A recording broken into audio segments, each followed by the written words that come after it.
Hello, everyone.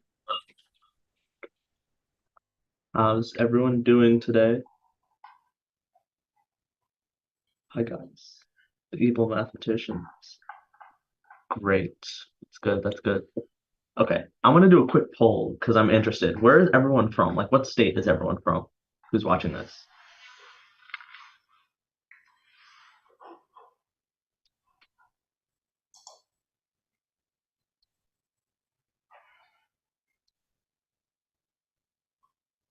California, Missouri, Georgia, California. Okay, interesting.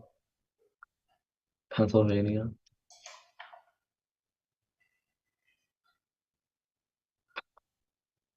Go Texas.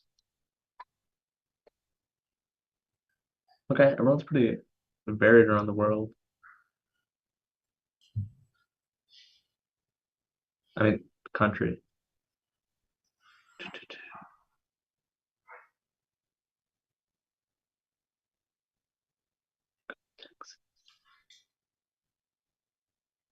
Okay, second poll. What grade is everyone in? Because I'm curious about that too.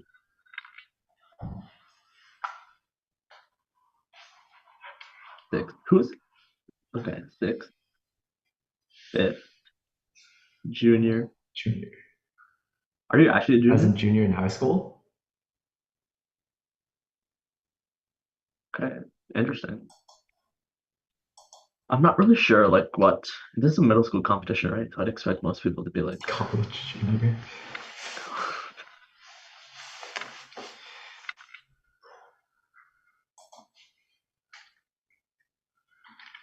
okay, there's only three people. Come on, guys, we need more responses. Not a very accurate poll. Oh, That makes sense. you missed middle school. Okay, wait. Okay, so you work for Math League. That's interesting.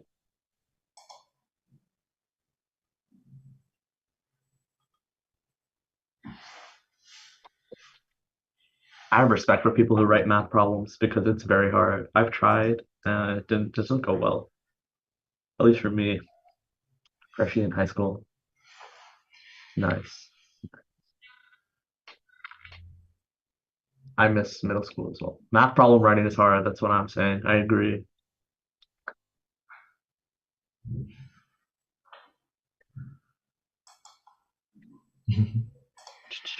Okay. Well, yeah. You guys want to get started? Well, I'll start off introducing Daniel. This is Daniel. He's been with Daily Challenge for a while now. He's very fun to work with, a great teacher, and obviously passionate about math because that's why he's here. Yeah, I'm Daniel. And this is Arya, also very passionate about math, very great student. Hmm. Yep, Okay. let's get Well, started on our first problem then. Because that's what you guys are here for. Okay, so we're starting out with our sprint problem number two. You can throw that over there. And here we have a diagonal of a regular pentagon splits the pentagon into two different polygons. And one of these is a smaller, one is a larger. And we want to find how many sides the polygon with the larger area has. So if we just draw a regular pentagon here, ooh, pentagon,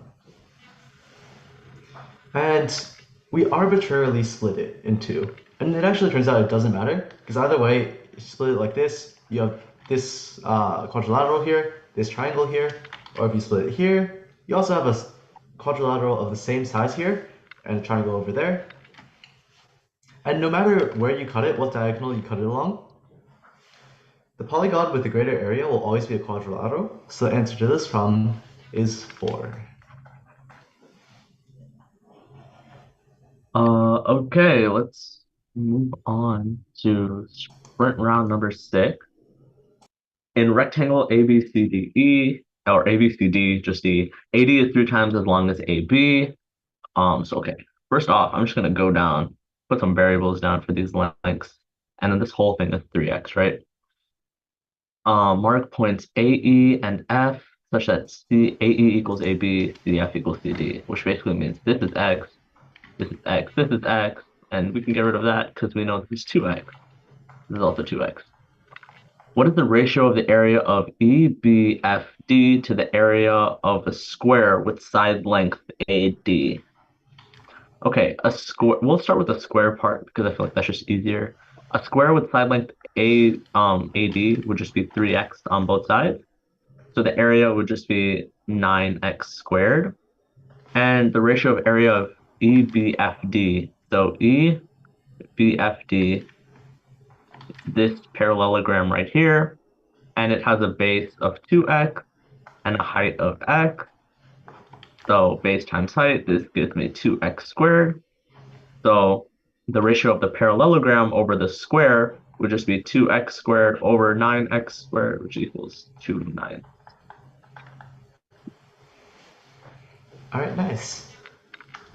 After that, let's look at our next problem, which is also from the sprint round, and is problem number 9. And here we have exponentials, which are always fun to work with. So we want to find a way to express 4 to the 1.25 plus 4 to the 1.25 4 times as a to some b, where a is as small as possible and b is a real number. Notice the restriction on b isn't like very big. Main restriction is the one on a, and we want a to be as small as possible. Alright, cool. So let's first look at what we have. So we have 4 to the 1.25 4 times, right? So we can all just express this as like 4 to the 1.25 times 4, which is equal to 4 to the 2.25. And cool, we have something in the form a to the b. But a isn't as small as possible, is it? We can always turn this 4 to 2. So this is just equal to 2 to the 4.5, because it's like 2 squared to the 2.25. And then for exponentials, a to the b to the c is just going to be a to the bc. So this is equal to 2 to the 4.5. So they want us to find a plus b. So 2 plus 4.5 is 6.5. And in a common fraction, that'll just be 13 halves.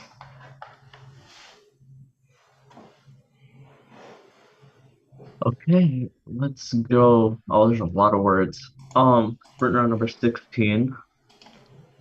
The table below lists how many students and teachers prefer putting pineapple on pizza. Ami wants to select two students and two teachers, but wants at least one of the four people to like pineapple on pizza. Okay, so at least one of the four people pineapple on pizza. If the order in which the people are selected does not matter, how many ways can Ami select four people? Okay, well, right away, I see that it says at least one of the four people likes pineapple on pizza.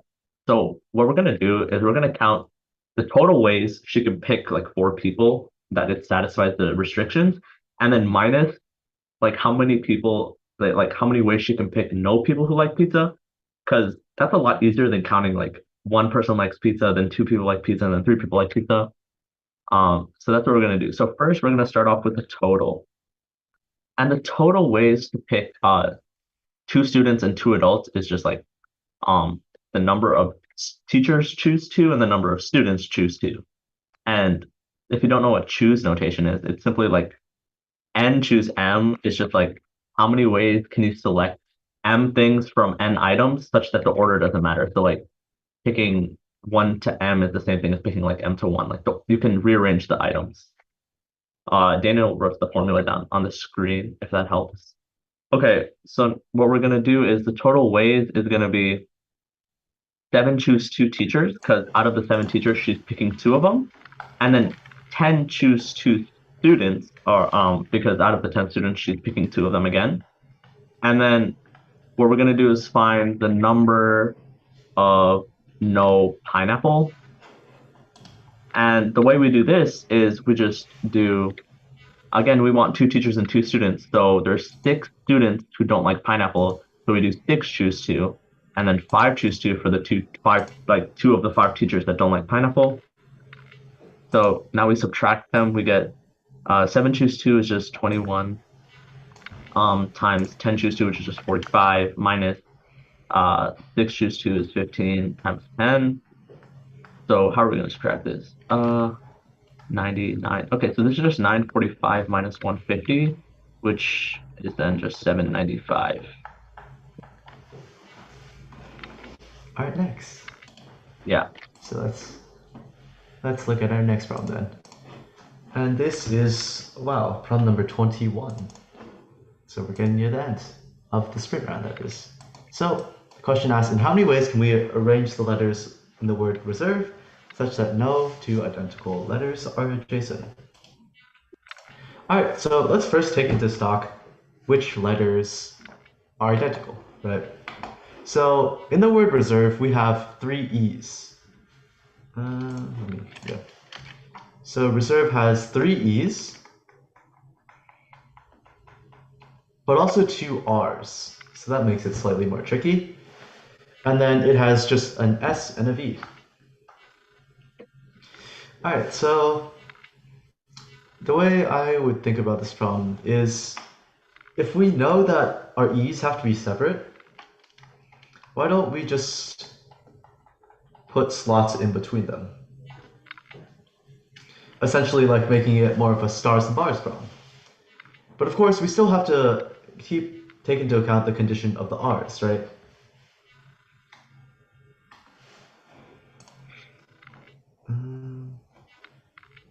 Okay.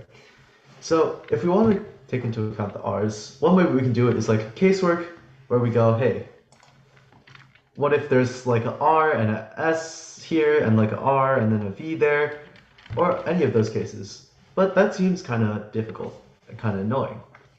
So why don't we instead do what we kind of did last time, in last problem, where we do some sort of complementary counting magic. So if we consider like all the cases where the R's, S, and V's can be just like anywhere we want, right?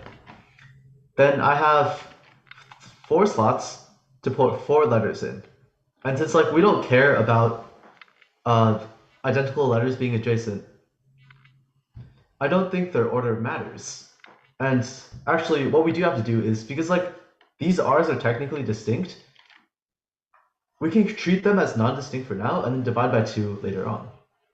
So if we have four slots here and we have four things to like divide them upon, except we know that neither of these two can be empty, let's first put two things there, right?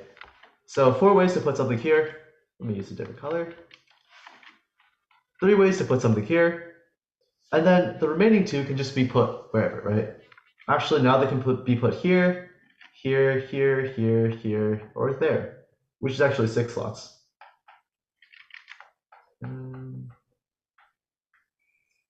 Yeah, ASD, it would be 24, except they don't all have to go into a slot, right? It doesn't have to be like R, R, S, V. We're allowed to actually put like R, V in one slot and like R and then S, and then have nothing in the final slot. But with these 6 slots remaining and 2 things to put them, it's like stars and bars of 5 bars, 2 stars, that'd be 7 choose 2. And then multiplied by your 4 and 3. 7 choose 2 is 21, 21, 4, 84. 84, 3 is 252. So this is just the total number of ways to put R's, S's, and V's in between 3 E's such that no E's are adjacent. Yep, and as Eugene notes, this is also known as sticks and stones. But that's not what the question asks for, right? It says that no identical letters are adjacent, including the R's. Oh, I might also need to divide by 2, because in this case, I just treated R1 and R2 as the same. So this would actually be 126, I think. Cool. But now let's subtract out the number of ways the R's are adjacent. Because if like we want to find the total number of ways the R's aren't adjacent, let's first consider the total number of ways and subtract out the ones which the R's are adjacent, right? And if we want to consider the R's that is adjacent, this is actually a lot easier than our previous problem, because we can just group them. The only way they're not adjacent is if they are adjacent, which means they're always together. So we can consider them as one big R block. And since they're the same letter, we don't have the same problem where like R1 and R2 are different numbers, right? They're the same thing. So it's not like I have 2 ways to arrange R and R. It's just one way. Exactly, SD. So I have 126. Let me just clear that. I have 126 total ways. And then I also want to subtract out the ones where I need to put a RR block, a S, and a V block. But two of them have to go in here, right? So we do the same thing we did last time, which is 3, 2, and then the remaining block can go here. It can go here, it can go here, it can go here, it can go here, or it can go there. That's 6 places again. So the remaining block has 6 places to go. So 6 times 3 times 2 is equal to 36. So I think our final answer would be 126 minus 36, which is 90, I think.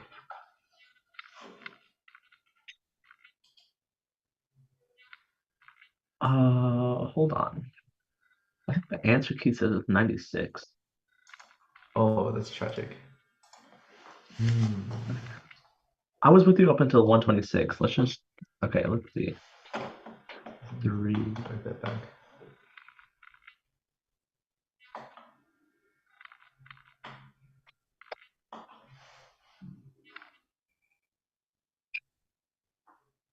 Okay. I want to take a shot at it. I feel like I'm gonna try to do it a different way just to see if I get a different answer. But um, he he, he just so basically like we can do casework on the R's where the R's were right. Um, yeah, I'm gonna try this way because just to get like a different perspective on it. So my first case is gonna be when the R's occupied. My cases are gonna be like how many middle slots are open. So basically, either both R's occupy the middle slots, or only one R is in the middle slot, or there's no R's in the middle slot. So what case one is gonna be like both taken. So basically, there's gonna be an R here and an R here. So in that case, I just have an S and a V, right? I have an S and a V to put in like 1, 2, 3, 4, 5, 6 different slots. And it doesn't really matter the order in which I put them. Actually, this is like a lot harder. No, wait, can you go back to your second slide? I just want to check where 3, 2, it's like RRSV. Okay, yeah.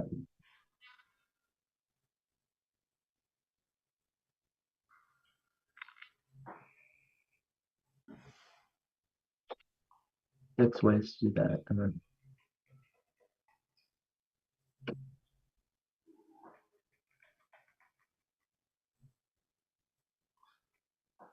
why is this wrong?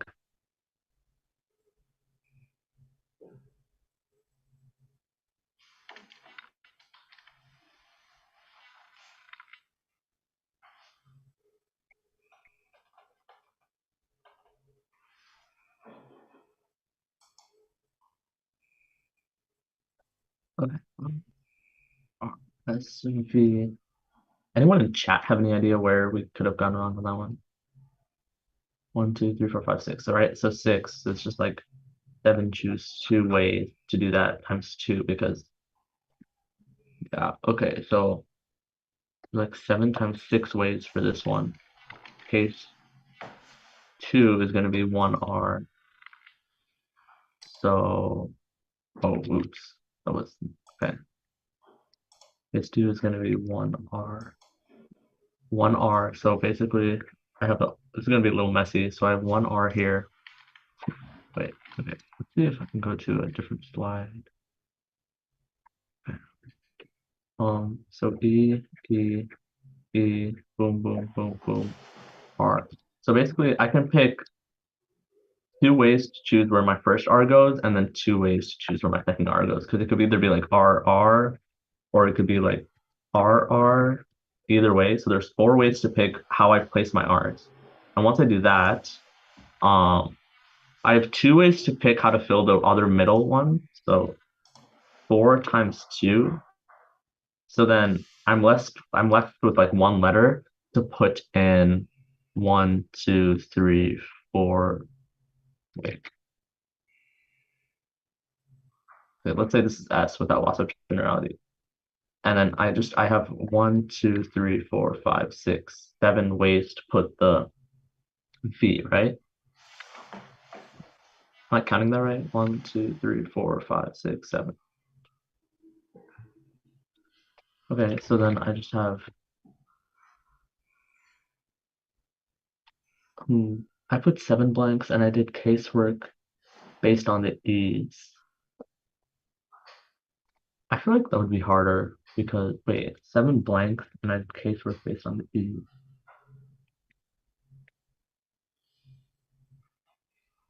I feel like that'd be harder to keep track of. Um,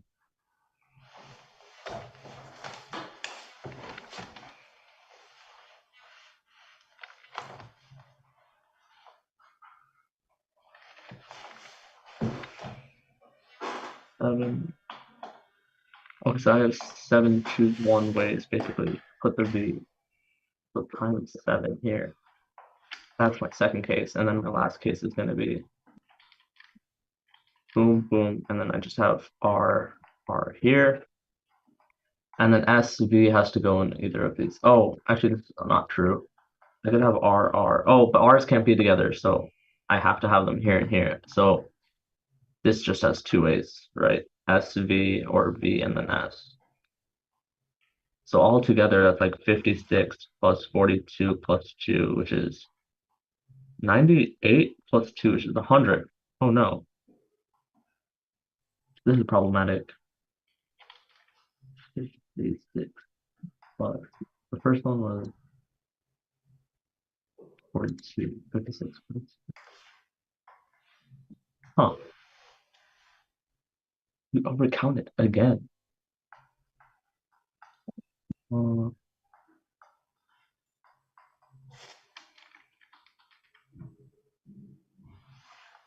we overcounted by 4. So let's see where 4.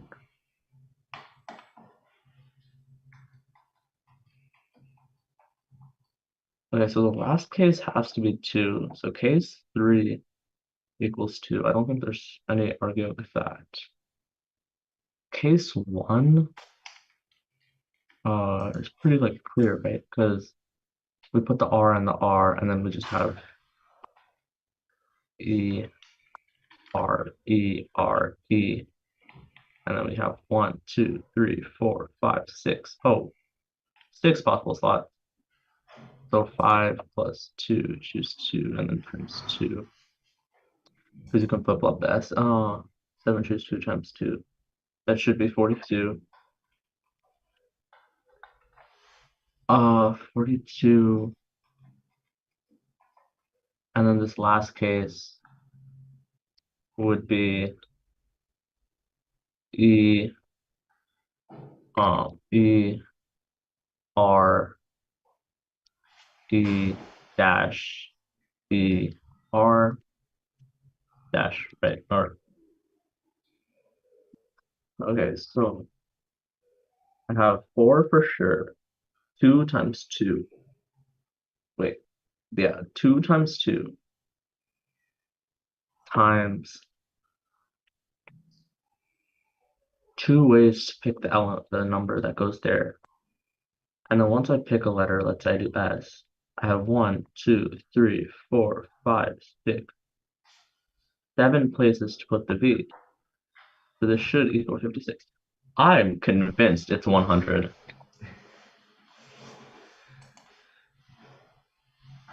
Wouldn't the answer be a multiple of 4? Ah, 100 is a multiple of 4. Wait, why would it have to be a multiple of 4?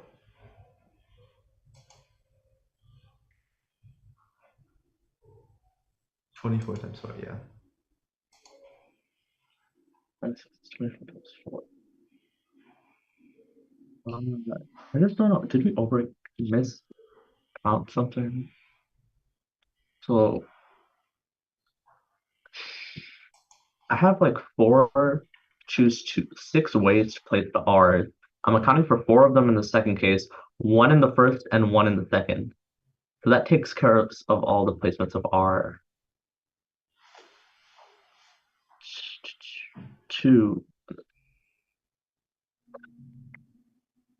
Wait, Eugene, what was the answer you got for this one?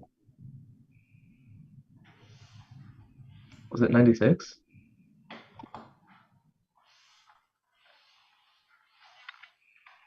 Huh.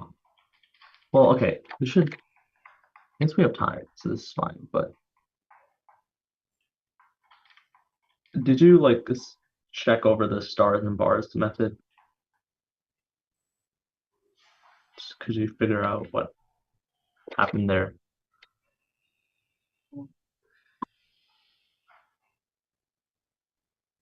Yeah.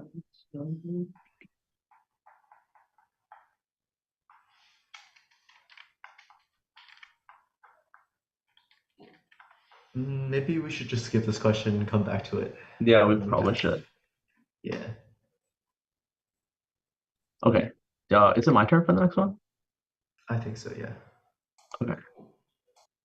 Where is it? Target to. This is a bit small. Let me make it bigger. Okay. Oh, oops. Haruka has three similar octagons. She knows the perimeters of the octagons are 12, 24, and 48. If the area of the largest octagon is 160, what is the sum of the areas of the other two octagons? Okay, well, she knows that okay, so octagon 1 has a perimeter of 12. And okay, so basically the largest octagon, like our area of largest, is 160, and that octagon has a perimeter of 48. And if you think about it, like the ratio between the areas of two similar figures is the ratio of their sides squared, but the perimeter is basically just 8 times the side length. If we're talking about a regular octagon, and even if we're not talking about a regular octagon, it's still going to be like in the right ratio because you're adding up all the sides and then each side, like let's say I have 8 sides, right? Eighth, A, B, C, D, E, F, G, and H. Each side is individually being multiplied by some scale factor. So in the end, when you take like the whole sum, the scale factor stays constant, if that makes sense. So basically the rate, and also you can kind of assume that the octagons are regular in this case because there's no reason why you can't assume that. Wait, actually, you don't know that because of the side length and the area might not work out properly. But still, the ratio between the side lengths is the same as the ratio between the perimeters. So in that case, we basically have that like we can do 12 over 48 squared. That's equal to the ratio of octagon area of octagon 1 over area of octagon 3. And I'm doing it in terms of like 1 is the smallest and 3 is the largest. So this is equal to x, x be the area of octagon 1, and then 160 we know is the area of the largest octagon. So 12 over 48 is just 1/4, really, right? And we can just square it. We get 1 equals 1 over 16, and then times 160 equals x. So 10 equals x. So the first one is 10. And then using a similar process, we can find the area of the second one, and the area of the second one is just going to be 24 over 48 squared equals area of y being the area of the second octagon over 160. And then again, this is just 1/2 squared times 160 equals y. So 1/4, so this is 160 over 4, 80 to 40 equals y. So in the end, the sum, the areas of the octagon are 10 plus 40, which is equal to 50. What is the sum of the areas of the two octagons? Yeah. Yep, it looks right. Alright, let's look at our next problem then. And here we are comparing the prices of drinks. This is a very long problem. I need to slightly cut off. Oh, One yeah, I think, second while I fix the bottom. What's up? no, I was just gonna say the tape was slightly cut off, but it's good now. Alright. Um, so in this problem, there's a lot of text, but to cut through all of it, you just want to find the difference in the cents per fluid ounce on average. So all right, if you look at each of the packs, if we look at Lance, who only buys the small drinks, Lance purchases for $1.90. Uh, for $1.90, he purchases two small drinks, which per drink is 12 fluid ounces. So he purchases 24 fluid ounces for $1.90, but he also gets a 20% discount, which means we just have to multiply this by 4/5. And this is his price per ounce average. Yep.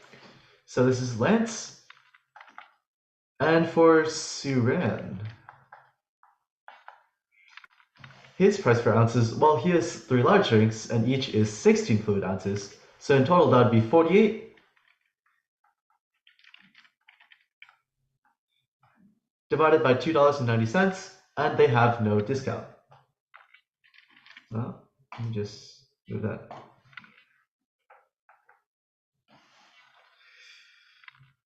Wait, Arya, did I do something wrong? Because it says express your answer as a common fraction, and this kind looks very, very bad. Um, okay, I'll be honest, I did not read the question. At the local park, so they have to buy like a factor of six, right? Like the drink. Um, how many It shouldn't cents? matter though, right? Because it's just price per fluid ounce. Yeah, but they have to buy like a whole number. They both buy the same number of drinks, right? Yeah. Okay. If Lance receives a 20% discount off of every pack he buys, and the two friends always buy the same number of drinks, how many cents per fluid ounce on average does Saran save over Lance? So, yeah, I think it matters that you have to take into account that he has to buy that's like you can't buy any number of packs, you know. Um, but actually, it doesn't matter because if the number of things are the same. Okay, let's try it. One second, I'm pulling up the whiteboard. Do, do, do, do, do. Okay,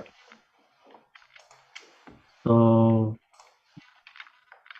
if Lance buys the small drinks. Lance only buys packs of small drinks. Okay, Lance buys packs of small drinks. So each pack Lance pack gives him 24 fluid ounces, two bottles, 24 OZ, and I'm gonna call that 19 over 10. Okay. And then the Saran pack has 48 fluid ounces, three bottles, 29 over 10. Oh, I flipped the fractions. Oh, okay. Oh, because Oh, it's cents per fluid. Oh, okay. okay. Wait, fluid ounce percent. Oh, okay, okay, okay. How No, no, many that makes cents sense. per fluid ounce? Oh, I see. You did Yeah, fluid ounces percent. yeah. So that'd just be, yeah, yeah. Yep. And then this would be lenses, actually. So this is wrong. Oops. So since it's cents per fluid ounce, Lance's total price would just be $1.90 divided by 24 times 4/5 because he gets the 20% discount. Nice. And then Saran would have to pay, same color, 2.90 divided by 48. Okay, those fractions actually make sense. This is good. You're doing well. Oh, why is it 24? Because there are two small drinks per pack, and each small drink is 12 fluid ounces, so it's 2 times 12.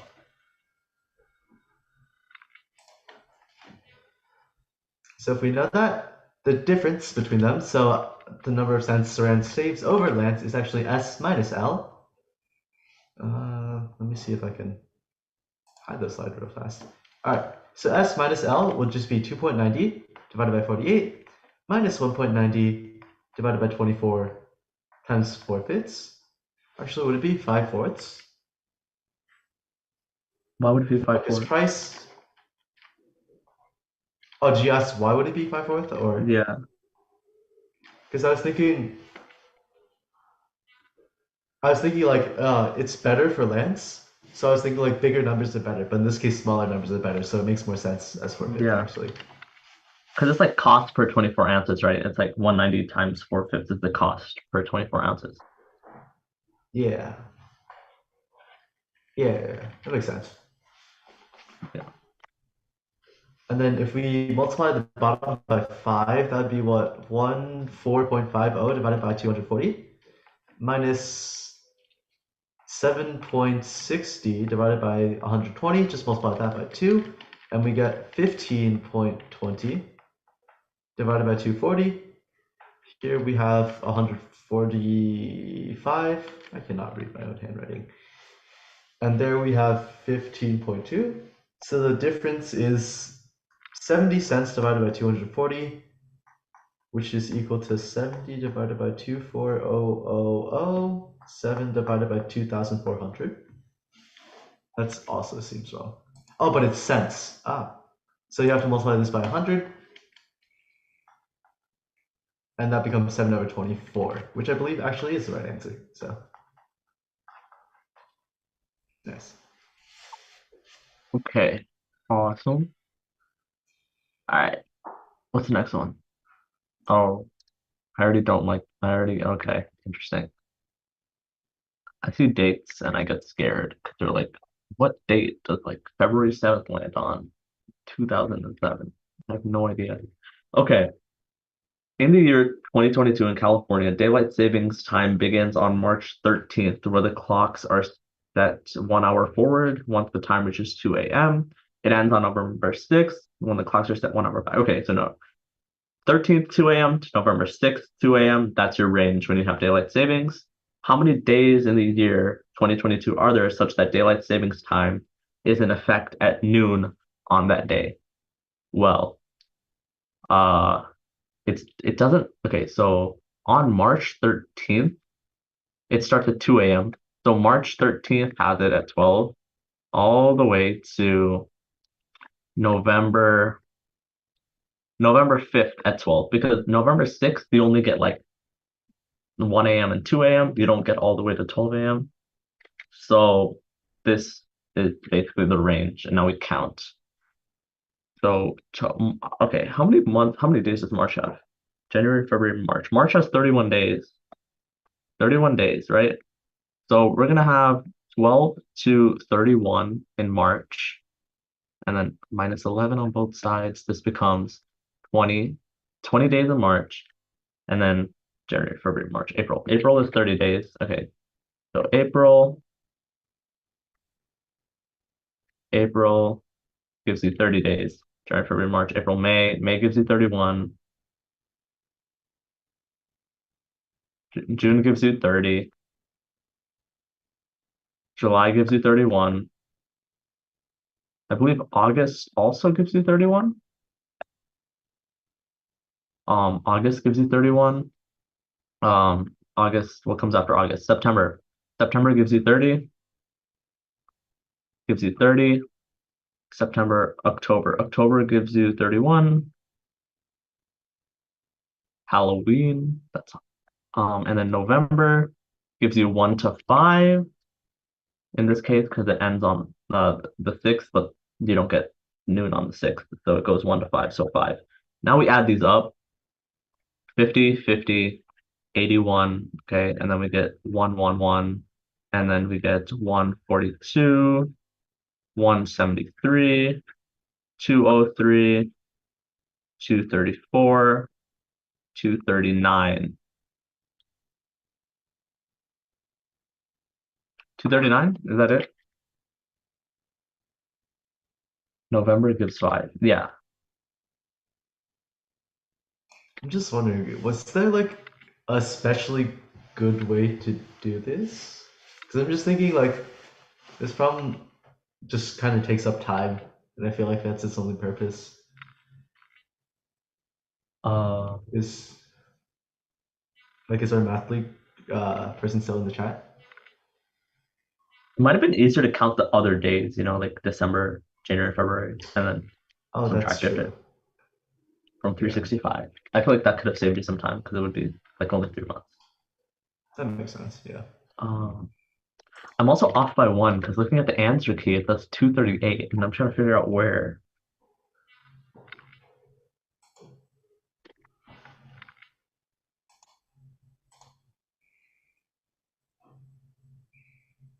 Wait, did you do 31 minus 11? Yes. Because it starts on the 13th. Yeah. Oh, it starts on the 13th. Okay, there we go. There, and then it'd be 19 here, and then this would get 238. Okay, 238. Yes. Uh, That makes yeah. sense. Um, but is it really an effect at the start? It is, right? March 13th, because it starts at 2 a.m. and then you reach noon on March 13th. So you just don't reach it on November 6th. Oh, okay. Yeah, that was a typo. I meant to put March 13th over there. It'd be Yeah. 31 minus 13 plus 1, though, because you have to include the days in between. Yeah. Yeah, Actually, how I always thought of it was like the one to n list. So I always used to just make it one on the left side. I felt like that's just like how I grew up doing it. So yeah. that's smart. Okay, that's good. I don't think there's really a fast way to do this, other than maybe doing the complementary counting. Yeah, seems kind of ashy for a team round number 3, but oh well. Let's move on to the next problem then, which is team round number 9. Ooh, very fancy. Cool. So we have Anabia and Andre working in a group together. Yikes. Cool. So here we have a long word problem. Again, with long word problems, you kind of just need to take what's important and like throw everything else out. Because these problems, reading is half of the problem, really. But yeah, here we have a project that takes some amount of time to finish, right? And we know that they finish together at 8:24, but we also know that they take breaks in between. So Anabia takes breaks in like 75-minute intervals, right? Where she does 60 minutes of work, or he, I don't know, they. They do 60 minutes of work and then have a 15-minute break, and then they repeat. So if we think about the number of 75 blocks until 8:24, 8:24 is 8 times 60, 480 plus 2, 504 minutes, right? 504 minutes, well, 75 divided by 504 is 6-ish, right? 6 times 740 is 450, and the remaining 54 minutes will be spent in work mode. So she has 6 intervals and then 54 minutes at the end in work mode. So the total time they spend on it. So A spends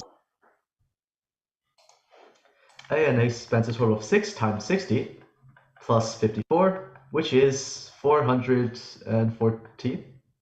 Sounds about right. And let's look next at Andre.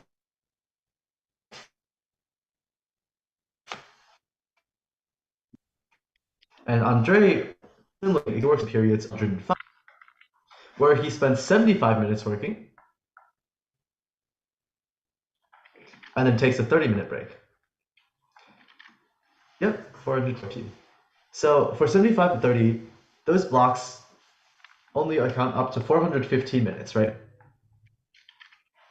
And for the next 75 minutes after 415 minutes past 12, Andre will be working. And after that, for 30 minutes, he'll be resting. And that 30 minutes is when that 504 actually ends. So he has 3 blocks of 450, or sorry, 3 blocks of like the 105 cycle, which means he works for a total of 3 times 75 plus another 75 at the end, which gives us 4 times 75. 4 times 75 is 300. So the total sum is 300 plus 414 is 714.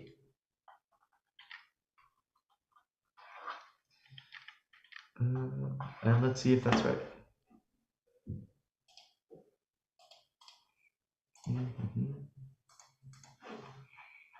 That is not right, which is unfortunate.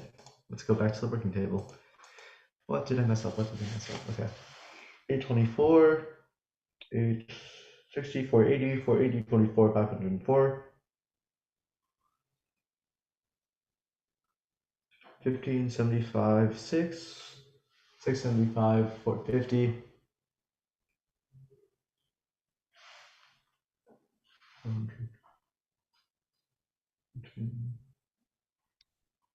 Well, I'll take a shot at it because why not? Okay. Anabi and Andre are working on a group contract. They work together at a constant rate starting at 12. After every hour of work, Anabia takes a 15-minute break, and after every 75 minutes of work, Andre takes a 30-minute break. Okay, so they work at a constant rate, meaning so from 12 to 824, right? That's like 60 times 8. What is 60 times 8? 480. Wait, 60 times 8. Yeah, it's 480. So 480 plus 24. So 504 minutes of work basically from start to finish. And then she takes a break after every 15 minutes. Wait, how long of a break? After every hour of work, she takes a 15-hour break. Okay. So it's like she has cycles of, well, you could think of it as like cycles of 75 minutes where she works for 60 of the 75 minutes, and then Andre takes a break of 30 minutes. Andre takes a 30-minute break. Wait, after every. Oh, I actually see my mistake. Oh, Unless where'd you you go want to wrong? continue with your solution. But basically, I do kind of big dumb, where it's actually 105 times 4, as Anya mentioned in the chat. Sorry, Ananya. Yeah, there we go. Ananya mentioned in the chat because it's like 420 minutes. It's actually 4 blocks of 105 minutes. So this here is actually 4 times 75. So I was just off by 75 minutes. Oh, yeah, I see. Okay. Yeah, 789. Math is difficult. Adding is, yeah. Okay. Um, Sounds good. So moving on to countdown round one now. We know 4 to the A equals 7, 7 to the B equals 56. We want to know what AB is. Okay. Well, there's like two approaches to this. One would be like using a fancy log rules, but that's pretty painful. And also, it's a countdown round, so you probably want to find a more efficient way to do it.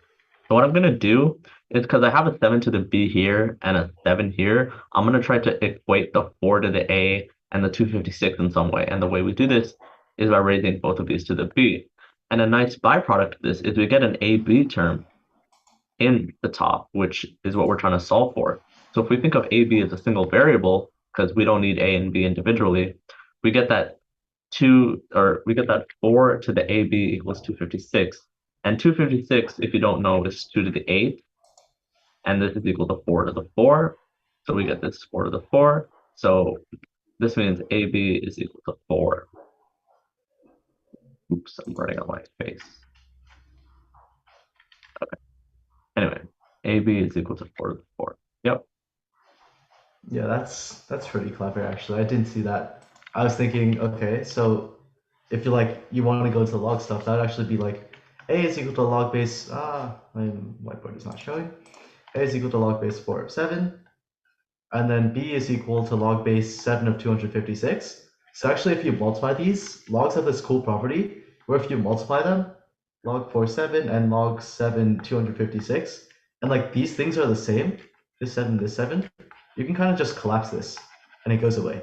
So the question actually just becomes log 4, 256, which is 4, which we got earlier as well. All right, Yeah. awesome. Our next countdown round problem. Let's see if we can solve this in 45 seconds or less. So we want to find the number of two-digit prime numbers with composite digits. All right, so with this problem, first thing you should focus on is the units digit, right? And let's think about the composite numbers. You have like 1, you have 4, you have 6, you have 8, and you have 9. But, sorry, 1 is not a composite number. Don't know what I was doing there. You have 4, 6, 8, and 9. But no prime number that's two digits can end in any of these, right? So your last digit has to be 9. And for first digits, it can be 4, again, 4, 6, 8, or 9. 49 doesn't work, 69 doesn't work, 99 doesn't work, but 89 does. So the answer is 1.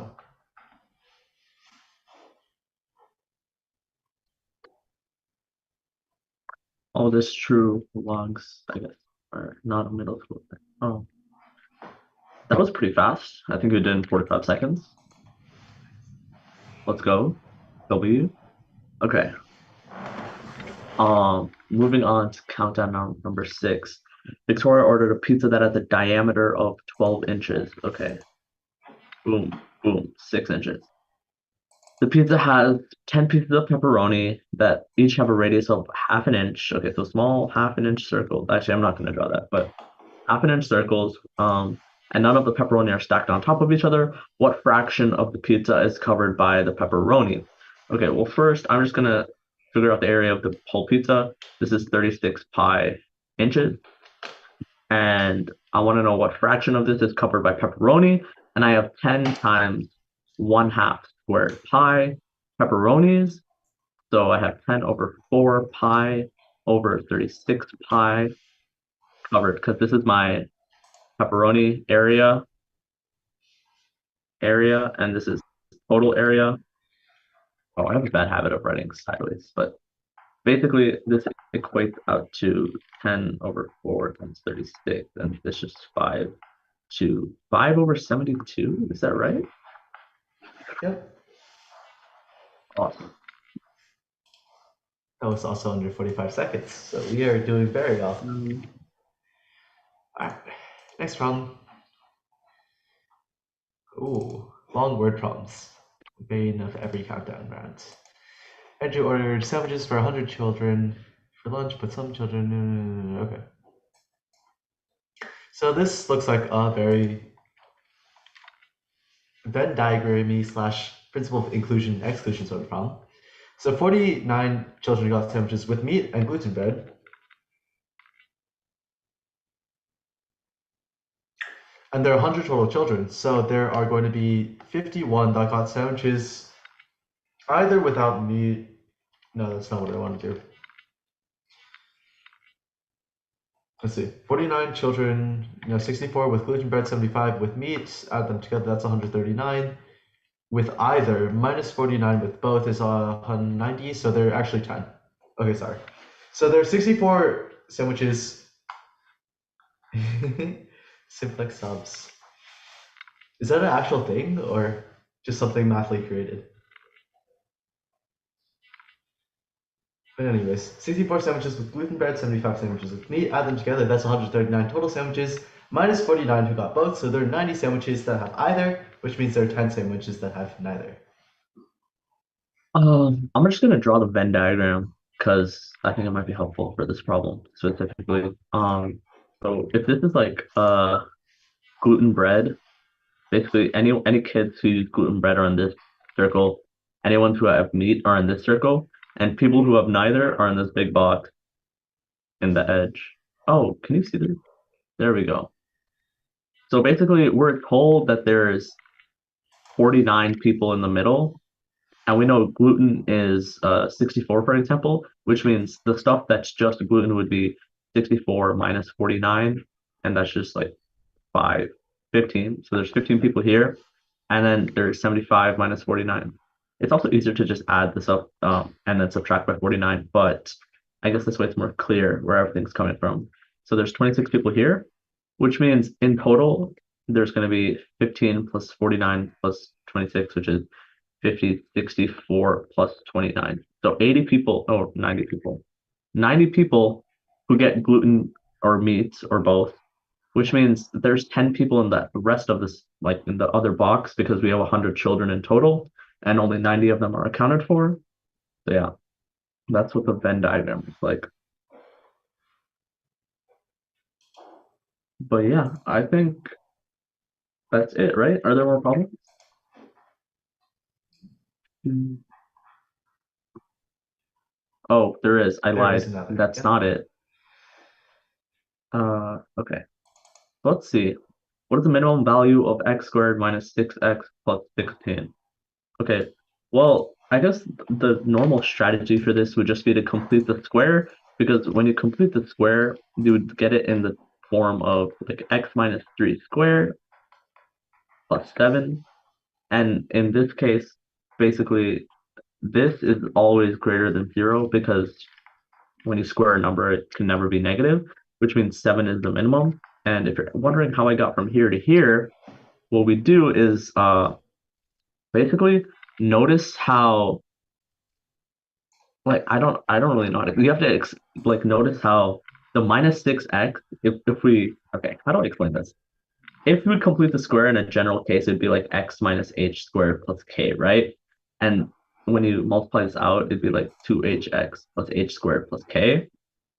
So like this x term is always two times what we get in this squared form, because when we multiply two binomials together, we get like two factors of h.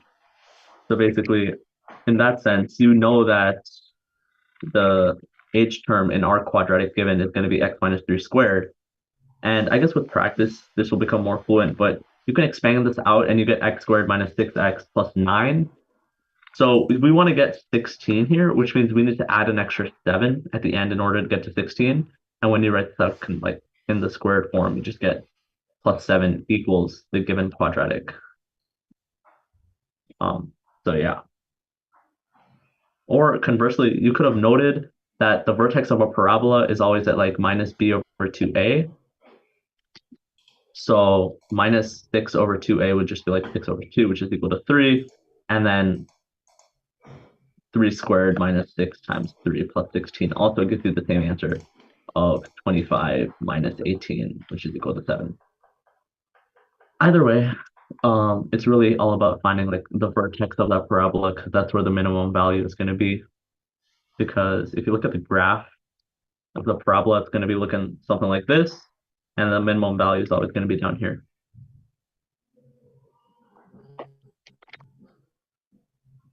7 is the minimum. Yeah, ASD Yep. 27H. Okay, And that actually is our last problem. that was our So last one. So yeah, scan this thank you QR for code coming, if you guys everyone. want to. Yeah, um, If you guys have any questions, feel free to just put them in the chat. join the newsletter if you want to like get notified for upcoming live solves or any events really that are live streamed on this channel. Yeah, bye everyone. See ya. How do I join the newsletter? There's a QR code on the screen. You can scan that if you can't scan the QR code right now.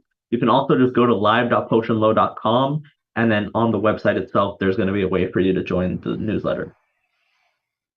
Also, even if you're not going to join the newsletter, check out the website, see if you're interested in any of the stuff on there. Lots of interesting things going on always on this channel. So yeah, subscribe, stay notified, like and subscribe, yeah. Grow the channel. See ya. Bye guys. Thank you for coming.